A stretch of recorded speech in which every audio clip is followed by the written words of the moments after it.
Hello, this is Julian with Coffee Reviews, and today we'll be reviewing the Keramo Natural Processed Ethiopia from Father's Coffee Roastery. And there's the bag right there. And Father's, based out of Ostrava, Czech Republic. And this is the fourth time Father's has appeared on this channel, as we've reviewed a couple of their wash processed coffees, as well as a honey anaerobic processed coffee.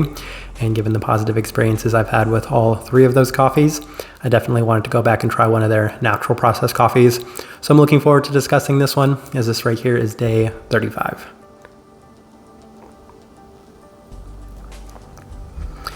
And the recipe we went with for this coffee is our standard recipe, a 16:1 water to coffee ratio brewed at 205 degrees Fahrenheit, 96 degrees Celsius. And I like this one best through the Chemex, which typically indicates a more medium grind. However, I went slightly more fine on this one as well.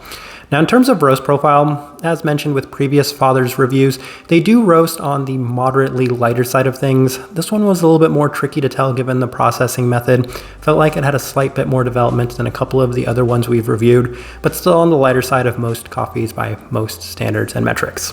So with that out of the way, let's go ahead and start discussing this coffee. Day 15. First impression, and the cup was coming out wonderfully blueberry forward while sacrificing little in terms of the clarity, as it translated to a very vibrant fruit forward cup. As a result, there was excellent sweetness, almost to the extent where I felt some stone fruit-like aspects to it, given just how many fresh fruit components there were right in the background as well. So as a result, it left a wonderful start. We will elaborate on that a little further. Day 17, ran it through the Chemex, and a very similar experience with above expected clarity and high fruit sweetness, as it continues to remain strong on the berry side of things with more of that slight stone fruit aspect in the background yet again, given the fresh fruit aspects within this coffee. So my first two takeaways from the first two times I tried this coffee were that this right here is classic. This is nostalgic. This is what natural processed Ethiopian coffees used to taste like. Those berry bombs, those blueberry bombs, the ones that just taste like straight blueberries, what we've come to associate with natural processed Ethiopian coffees.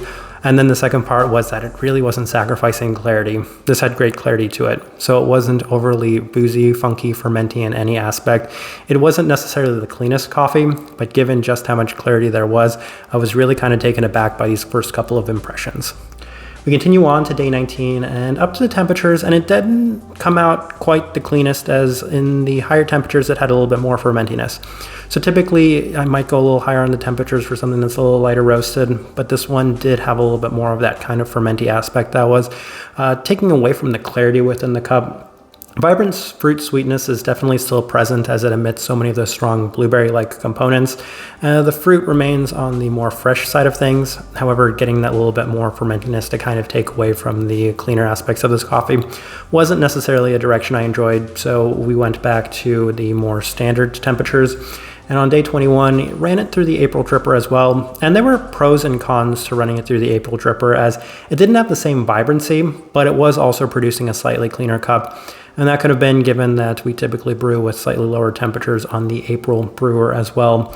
A bit of vibrancy, as it does increase towards the end, with the blueberry aspects still being the most defined characteristics within this coffee on this day. Day 23, coffee continues to remain wonderfully sweet with so many of those classic natural Ethiopian characteristics of vibrant blueberries, with plenty of body and even a fair bit of stone fruit, as the coffee continues to taste like fresh fruit. A lot of these notes are going to be pretty consistent from this point going forward, as they were from previous days. Didn't really tinker around with this coffee too much, given just how much I was enjoying it. It's a very nice coffee on this day as well. We continued to day 27 and ran it through the Chemex, and this is the best it had been to this point. Here on day 35, the coffee is the best it's been to this point as well. It continues to improve. Extended rest appears to be doing it well, as the blueberry components is the most clear, pronounced, defined, and vibrant it had been to any point. Consistency within the cup, just improvement overall. Day 29, increased the temperatures, ran it through the Chemex. I just wanted to try it one more time, and it continued to have the same sort of effects, as it was at the cost of the clarity. It's very berry forward, highly sweet, but again, a slight bit of the fermentiness takes away from the very clean cup that it was up to that point. And When I made the tasting wheel, we'll discuss that a little further. It was one of those days where I was getting wonderful clarity from it. So I really didn't want to mess around with that too much. I just kind of wanted to see on day 29 if maybe it had been improvement with rest or if it was a combination of the brew method as well as the temperatures we were using. And I genuinely believe that it was the brew method and temperatures and then that slightly more fine grind on this one. Day 32, arguably the best day of the coffee to this point, and as mentioned, it's improved here on day 35 as well, as it has the most clarity it had to this point. Blueberries remain wild, vibrant, and at the forefront with a nice fresh fruit aspect, complemented yet again by these stone fruits. And this just reminds me of throwback Ethiopian coffees in general, as they have so much clarity and they had so many of those blueberry aspects to it. And every part of the coffee I was enjoying right from the start all the way up to this point. All right, let's go ahead and put up the tasting wheel so you can see what we were getting.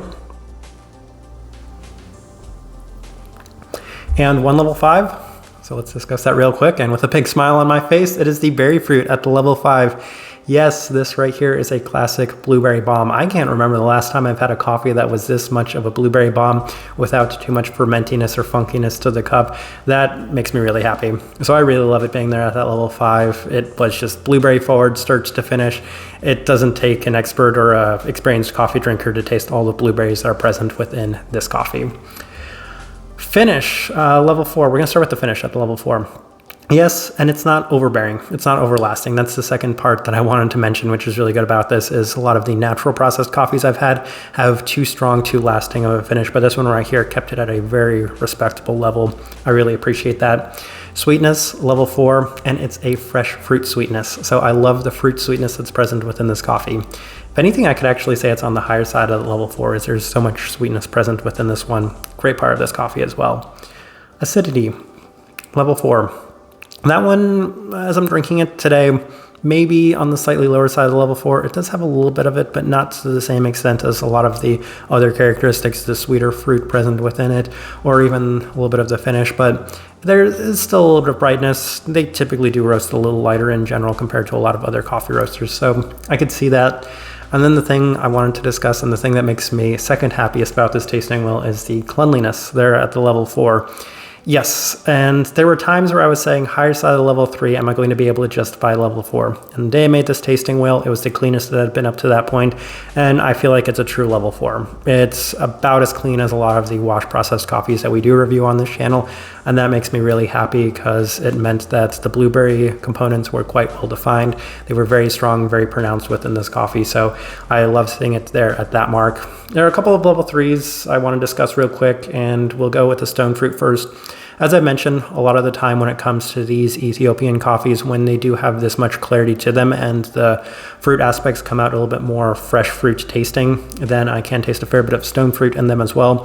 So blueberries, peaches, and that's also going to help just how much I'm enjoying this coffee. And then the other thing is the body at a level 3. Even through the Chemex, it wasn't sacrificing too much of the body, as it still had a fair bit of that as well, a fair bit of texture. So that's also really nice to see it there at that level 3 mark. There are so many positives to take away from this tasting wheel. I feel like it's a pretty good representation of what I got from this coffee. All right, so my overall thoughts and impressions of this coffee.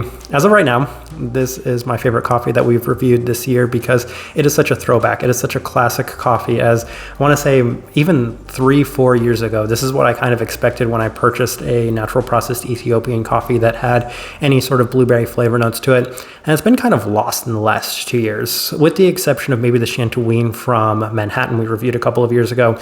I can't think of too many coffees that came out this blueberry forward while maintaining so much clarity. This one right here had it, and that made me so happy, and it made it one of my favorite natural processed Ethiopian coffees we've ever reviewed on this channel. Right there with the Buku Saisa from Kaffa, which also finished in our top 10, that Chantelouine from Manhattan, which finished in our top 10, and the Tat Mara from Tim Wendelbo, which finished in our top 10. When I get a natural processed Ethiopian coffee that has this much clarity, it's almost a guarantee to finish in our top 10 because these are some of my favorite coffees in general, and I feel like people think I don't like natural processed Ethiopian coffees. I really like natural processed coffees when they have this much clarity to them, so that's why I was so excited and so happy to be discussing this one here today. Type of person I would suggest this coffee to. Easiest recommend I think I've ever done on this channel. Somebody that likes their clean blueberry bombs. This one right here has it, and if you enjoy them as much as I do, then you'll enjoy this coffee as much as I did, because this one didn't sacrifice too much of the clarity to give you a very vibrant, strong, and pronounced blueberry aspect within this coffee. Okay, maybe it skews a little bit too strong in that one direction, but given just how many of those Ethiopian coffees we've had in the past, so many years ago, and how much we enjoyed them, it feels like such a nice throwback to what was maybe a simpler time with coffees before it became slightly overrun by some very experimental, wild, and out there coffees in general. I think for the most part, I'll leave this review at that. If you by chance had an opportunity to try this coffee, would love to know your thoughts and impressions, but as well, if you're enjoying the content, give this video a like, subscribe if you're not already subscribed. This right here has been a review of the Keramo Natural Processed Ethiopia from Father's Coffee Roastery. Thank you for watching.